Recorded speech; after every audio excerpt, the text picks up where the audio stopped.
काफ़ी चीज़ें कैप्रिकॉर्न वालों को अल्लाह ताला ने अता की हैं और इन चीज़ों से वो ज़िंदगी की हर स्टेज में फ़ायदा उठाते नज़र आते हैं। और अब की रीडिंग में भी आपके जो पुराने काम जो रुके हुए थे, जो चीज़ें आपकी काफ़ी देर से नहीं हो पा रही थी, अब होती हुई नज़र आ रही हैं। इसमें ख़ासकर आपकी जो है वो अपीयरेंस आपके पेरेंट्स के साथ और आपके बड़ों के साथ जो मामलात हैं, उनकी शेयरिंग से काफ़ी चीज़ें ठीक होती हुई नज़र आएंगी। अगर हम आपके बिज़नेस या कैरियर की बात करें तो इस वक्त भी दो अपॉर्चुनिटीज़ हैं आपके पास जिनके ऊपर आप काम कर सकते हैं। एक वो जो आप कर रहे हैं और दूसरी जो आप का इरादा है करने का। अगर आप इन दोनों अपॉर्चुनिटीज़ के ऊपर काम करेंगे तो काफ़ी चीज़ें ठीक हो जाएंगी और काफ़ी मामला बेहतरी की तरफ जाएंगे।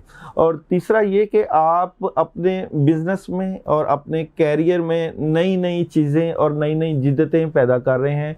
ये जो चीज़ें हैं, ये जो जिद्दतें हैं, ये आपके रिज़्क़ के और आपके खैर बरकत के मामलात में काफ़ी मुआवन साबित होंगे।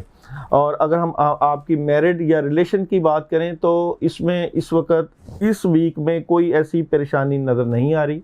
काफ़ी चीज़ें बेहतर हैं और मामलात भी ठीक हैं और जिनके साथ आपके रिलेशंस हैं उनके साथ आप अच्छे तरीके से एंजॉय कर सकते हैं, दिल की बात कर सकते हैं, दिल की गहराई तक जा सकते हैं। और जो आपके पार्टनर्स हैं उनके साथ भी आप जो है वो खुल के बात कर सकते हैं, अपनी ज़िंदगी को अच्छे तरीके से एंजॉय कर सकते हैं। कोई हर्डल्स, कोई परेशानी या कोई मामला ख़राबी की तरफ जाता हुआ नज़र नहीं आ रहा। एजुकेशन, जिन लोगों की एजुकेशन के मसाइल हैं या एजुकेशन के मामलात हैं, उनको अपनी एजुकेशन बेहतर करने के लिए आप कोशिश करें कि किसी के साथ शेयरिंग करें या कंबाइन स्टडी करें।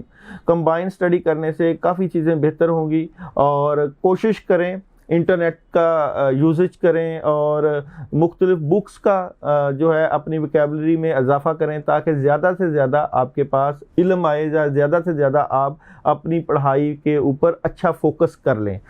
जो लोग ट्रैवलिंग करना चाहते हैं, ट्रैवलिंग वाले हजरात जो हैं वो अपने मामलात में अभी रुकें। मामलात जो है वो नहीं करने चाहिए क्योंकि ट्रैवलिंग इस वक्त होती हुई बेहतर नज़र नहीं आ रही। चीज़ों में काफ़ी परेशानी है ट्रैवलिंग वाले और काम ज़्यादा है।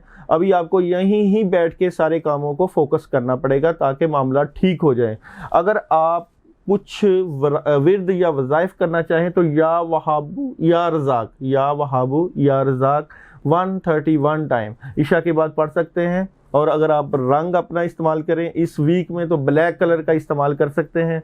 खुराक में आप ग्रीन फूड्स की, यानी कि वो जो सब्जियां जो ग्रीन पत्तों वाली, उनका इस्तेमाल करें, वो आपको फ़ायदा देती हुई नज़र आएंगी। और अगर आप सदका किसी मीठे का सदका कर सकते हैं जिससे आपके मामलात में जो कोई परेशानी है या रुकावट है या चीज़ों में जो बदलाव है वो काफ़ी हद तक ठीक हो जाएगा। इसलिए कोशिश करें कि जो भी काम करें इंतहाई तवज्जो के साथ फोकस ठीक करके और इंतहाई जो है वो अच्छे हालात में पैदा करके काम करें ताकि आपके मामलात में काफ़ी हद तक बेहतरी आए। तो जनरल रीडिंग में इस वक्त कोई परेशानी वाला मामला नहीं है। जिस तरह पहले आप मुश्किलों में थे, परेशानियों में थे, अब बेहतरी की तरफ जा रहे हैं। भरोसा अल्लाह के ऊपर रखें, अल्लाह के ऊपर यकीन मज़ीद मजबूत करें ताकि अल्लाह की मदद आए और आपके काम और आपके मामलात बेहतरी की तरफ जाते जाएं।